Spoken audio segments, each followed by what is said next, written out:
ஆண்டவராகிய இயேசு கிறிஸ்துவின் தூய நாமம் மகிமைப்படுவதாக. மத்தேயு எழுதிய சுவிசேஷம் 9ஆம் அதிகாரத்தை நாம் இப்பொழுது தியானிக்கலாம். அப்பொழுது அவர் படவில் ஏறி இக்கரைப்பட்டு தம்முடைய பட்டணத்திற்கு வந்தார். அங்கே படுக்கையிலே கிடந்த ஒரு திமிர்வாதக்காரனை அவரிடத்தில் கொண்டு வந்தார்கள். இயேசு அவர்களுடைய விசுவாசத்தைக் கண்டு திமிர்வாதக்காரனை நோக்கி, மகனே, திடன் கொள், உன் பாவங்கள் உனக்கு மன்னிக்கப்பட்டது என்றார். அப்பொழுது வேத பாரகரில் சிலர், இவன் தேவதூஷணம் சொல்லுகிறான் என்று தங்கள் உள்ளத்தில் சொல்லிக் கொண்டார்கள். இயேசு அவர்கள் நினைவுகளை அறிந்து, நீங்கள் உங்கள் இருதயங்களில் பொல்லாதவைகளை சிந்திக்கிறதென்ன? உன் பாவங்கள் மன்னிக்கப்பட்டது என்று சொல்வதோ, எழுந்து நடவென்று சொல்வதோ எது எளிது? பூமியிலே பாவங்களை மன்னிக்க மனுஷகுமாரனுக்கு அதிகாரம் உண்டு என்பதை நீங்கள் அறிய வேண்டும் என்று சொல்லி திமிர்வாதக்காரனை நோக்கி, நீ எழுந்து உன் படுக்கையை எடுத்துக்கொண்டு உன் வீட்டுக்கு போ என்றார். உடனே அவன் எழுந்து தன் வீட்டுக்கு போனான். ஜனங்கள் அதைக் கண்டு ஆச்சரியப்பட்டு, மனுஷருக்கு இப்படிப்பட்ட அதிகாரத்தை கொடுத்தவராகிய தேவனை மகிமைப்படுத்தினார்கள். இயேசு அவ்விடம் விட்டு புறப்பட்டு போகையில் ஆயத்துறையில் உட்கார்ந்திருந்த மத்தேயு என்னும் ஒரு மனுஷனை கண்டு, எனக்கு பின் சென்று வா என்றார். அவன் எழுந்து அவருக்கு பின் சென்றான். பின்பு அவர் வீட்டிலே போஜன பந்தி இருக்கையில் அநேக ஆயக்காரரும் பாவிகளும் வந்து இயேசுவோடும் அவர் சீஷரோடு கூட பந்தி இருந்தார்கள். பரிசேயர் அதைக் கண்டு அவருடைய சீஷர்களை நோக்கி, உங்கள் போதகர் ஆயக்காரரோடும் பாவிகளோடும் போஜனம் பண்ணுகிறது என்னவென்று கேட்டார்கள். இயேசு அதை கேட்டு, பிணியாளிகளுக்கு வைத்தியன் வேண்டியதே அல்லாமல் சுகமுள்ளவர்களுக்கு வேண்டியதில்லை. பலியை அல்ல, இரக்கத்தையே விரும்புகிறேன் என்பதின் கருத்து இன்னதென்று போய் கற்றுக்கொள்ளுங்கள். நீதிமான்களை அல்ல, பாவிகளையே மனம் திரும்புவதற்கு அழைக்க வந்தேன் என்றார்.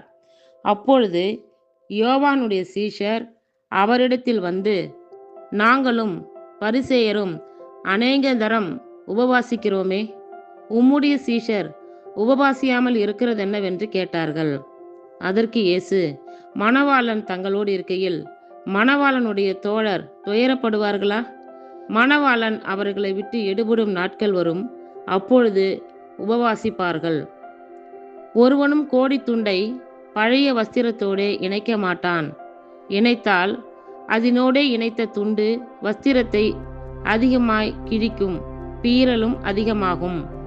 புது திராட்சரசத்தை பழந்துருத்திகளில் வார்த்து வைக்கிறதுமில்லை. வார்த்து வைத்தால் துருத்திகள் கிழிந்து போம், ரசமும் சிந்திப்போம், துருத்திகளும் கெட்டுப்போம். புது ரசத்தை புது துருத்திகளில் வார்த்து வைப்பார்கள், அப்பொழுது இரண்டும் பத்திரப்பட்டிருக்கும் என்றார். அவர் இவைகளை அவர்களுக்கு சொல்லிக் கொண்டிருக்கையில் தலைவன் ஒருவன் வந்து அவரை பணிந்து, என் மகள் இப்பொழுதுதான் மரித்து போனாள்.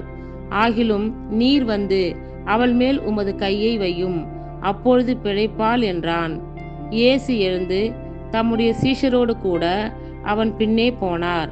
அப்பொழுது 12 வருஷமாய் பெரும்பாடுள்ள ஒரு ஸ்திரீ, நான் அவருடைய வஸ்திரத்தை ஆகிலும் தொட்டால் சொஸ்தமாவேன் என்று தன் உள்ளத்தில் எண்ணிக்கொண்டு அவர் பின்னாலே வந்து அவருடைய வஸ்திரத்தின் ஓரத்தை தொட்டாள்.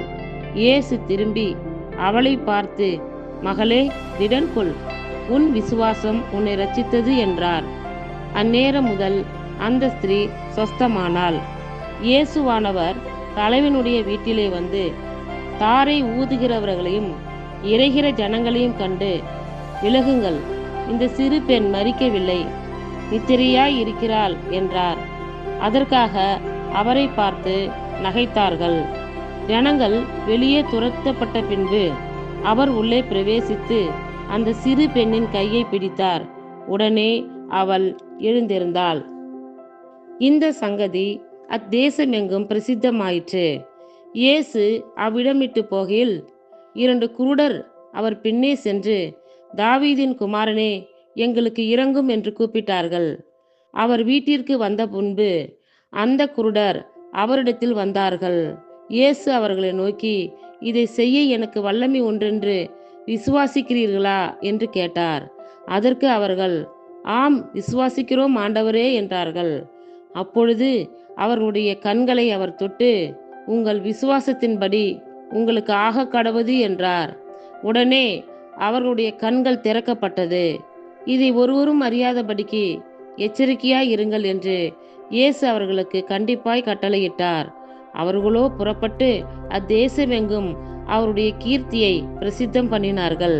அவர்கள் புறப்பட்டு போகையில் பிசாசு பிடித்த ஊமையான ஒரு மனுஷனை அவரிடத்தில் கொண்டு வந்தார்கள். பிசாசு துரத்தப்பட்ட பின்பு ஊமையன் பேசினான்.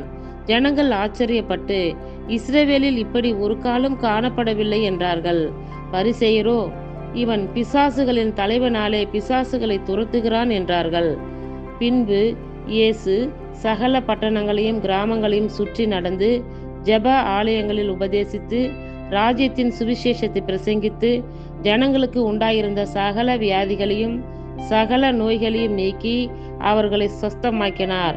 அவர் திரளான ஜனங்களை கண்டபொழுது அவர்கள் மேய்ப்பனில்லாத ஆடுகளைப் போல தொய்ந்து போனவர்களும் சிதறப்பட்டவர்களுமாய் இருந்தபடியால் அவர்கள் மேல் மனதுருகி தம்முடைய சீஷர்களை நோக்கி, அறுப்பு மிகுதி, வேலையாட்களோ கொஞ்சம். ஆதலால் அறுப்புக்கு எஜமான் தமது அறுப்புக்கு வேலையாட்களை அனுப்பும்படி அவரை வேண்டிக் கொள்ளுங்கள் என்றார்.